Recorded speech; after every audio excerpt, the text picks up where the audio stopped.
Hi, I'm Sophia, and I'm so glad you are here today. If you tried every diet, every plan, and every new approach out there and still don't see real lasting results, stay with me. In the next 15 minutes, I'll explain you why that happens.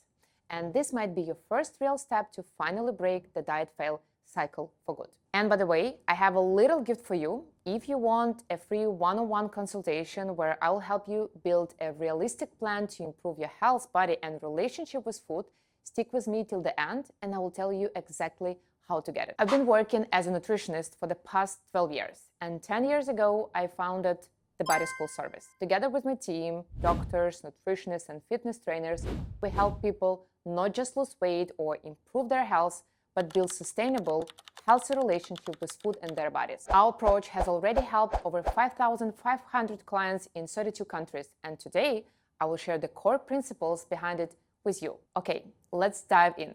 Maybe you're expecting me to start talking about importance of protein or whether you should eat carbs to lose weight, but that's not where we're going to start. Let's imagine this. You're standing in front of the locker. You already know the numbers of the code, but you don't know the order. Which number goes first, which one comes next, and which one last. If the code has 4 numbers, you'll need 24 attempts to open it. If 5 numbers, 120 attempts. 6, 720 attempts. Wow.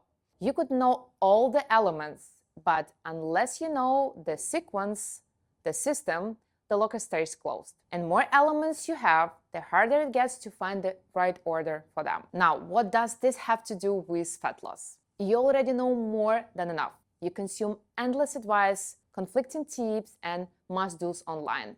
And ironically, that knowledge makes you even farther from real results. Why? Because you have all the elements, but no system to connect them. And only when you put those elements into the right sequence, you can finally unlock consistent fat loss. That's why we are not starting with elements like protein, workouts, or calories. We are starting with the system, and then we will drop the right elements into the system, so everything finally clicks. I watched this work again and again over the past 10 years, client after client. Thousands of people who struggled for years finally succeeding. More than 5,500 real proofs that it works. So let's begin. I want to introduce you to your metabolism and 4 steps that will lead you to sustainable weight loss. There is no secret that to lose weight, we need to consume fewer calories than we burn. That's true, but there are few important buts, because weight loss doesn't always mean fat loss. Sometimes the number on the scales goes down for reasons that have nothing to do with fat and can even harm your metabolism. Let me explain. We will start with the big picture and then go into details, so you will understand how the system works. The biggest portion of your daily energy use comes from your basal metabolic rate, or BMR. That's the energy your body uses just to stay alive, like breathing, circulation, cell repair, brain activity. It has nothing to do with your workouts or daily steps. In fact, your body can burn up to 70% of your calories even if you spend the whole day lying on the couch watching Netflix. Next come NEAT, non-exercise activity thermogenesis. That's all the movement you do outside of the gym.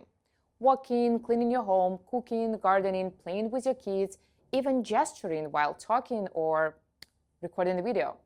And that's one of the most underestimated factors in fat loss. It can make up to 15% of your total energy burn. Then we have TEF, the thermic effect of food. It's the energy your body spends digesting and absorbing what you eat. Different macronutrients have different TEF. That's why not all calories are equal. For example, protein requires more energy to digest than carbs or fats. And finally, EAT, or exercise activity thermogenesis. That's your workouts, the part most people overestimate the most. I know people who go to the gym or do Pilates every single day, but still can't lose weight. And here's why. Exercise usually accounts for only about 5% of your total daily energy expenditure. It can vary depending on gender, muscle mass, and workout type, but it simply cannot compete with other factors. Now, let's move to our 4-step fat loss formula, not weight loss. I will explain why. Step 1 in our formula is basal metabolic rate. As I said, up to 70% of daily calorie expenditure is covered by our body's works. But there is something that could increase or decrease our basal metabolic rate. The first was the gender. Men have higher BMR because of muscle mass. As my female client said, I lost 5 kilos following the program and my husband 12. Why?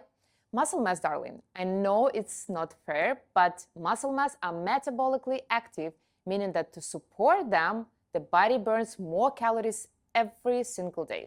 The second factor is age. Women could lose up to 1% of muscle mass every year after their 40s. This happens because of hormonal fluctuation.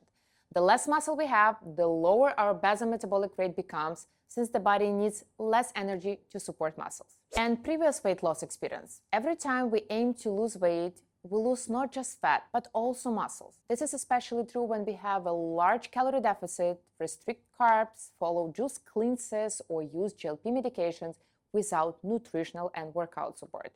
During pregnancy, we also lose some muscle mass that affects BMR, and we start burning fewer calories daily. If we regain this weight back after dieting, we gain back fat, not muscle. So the same 75 kilos can have a very different fat to muscle ratio before and after weight loss. You can use calculations to estimate your calorie needs, but they don't account for your fat to muscle ratio, which is crucial in determining how many calories your body burns each day. That's why we need to aim for fat loss, not weight loss, because we don't want to lose our muscles. Next time you consider an approach, just ask yourself, can it affect muscle mass? If yes, don't do it. Losing muscle is easy. Gaining it back can take years for women. The second step, pay attention to your need. Your workout burns roughly 5% of your daily calorie expenditure, while need accounts for up to 15%. How can you increase your need? Here are some simple steps you can follow, and they are scientifically proven. Break up sitting with short walks. Set a timer for 30-45 minutes and take a 2-3 minute light walk every 30-45 minutes. Take a 5-10 minutes easy walk right after you're eating. Clean your dishes, clean kitchen, dog walk. That's especially important for people with insulin resistance. You could also try to make your calls while walking. Aim to accumulate 20-30 minutes across the day. I also love to park my car a bit far away from my office, or when I use public transportation, use one stop before taking home, just to use this time to walk. And give yourself permission to move throughout the day. Just foot tapping, any gesticulation will contribute to your need expenditure. It might seem like it's not enough, but there's the solid science behind it. It's actually more effective to accumulate these small movements throughout the day than to rely on a single workout. Step 3 in our formula is paying attention to macronutrients, because we already discovered thermic effect of food. Every macronutrient has its own TF. Protein, 30%, carbs about 15%, and fats 2%. As an example, if you eat 100 calories, you will absorb only 70 from protein, 85 from carbs, and 98 from fats. That is why it's so important to distribute your daily calories across all macronutrients. Fiber gives you fewer calories, but great satiety. I'm not encouraging you to eat only protein unless you want to struggle with constipation and hormonal issues. It's just a reminder that calories don't equal calories. In my next lecture, if you want to follow them, I will dive deeper into macros, because I want everyone to enjoy food, especially carbs, since you can eat them every day, even a few times a day, and still lose fat. And the last step in our fat loss formula is workout. I will say this first. I hate gym, resistance training, and heavy lifting. I love outdoor cycling, Pilates, and yoga, but I still go to the gym and do resistance training at least 2 times a week. Why? On average, during resistance training, I personally burn about 250 calories per workout. When I cycle, I burn up to 1,000 calories. And here's where a common thought appears. The more I burn during the workout, the bigger calorie deficit I have, the more weight I lose.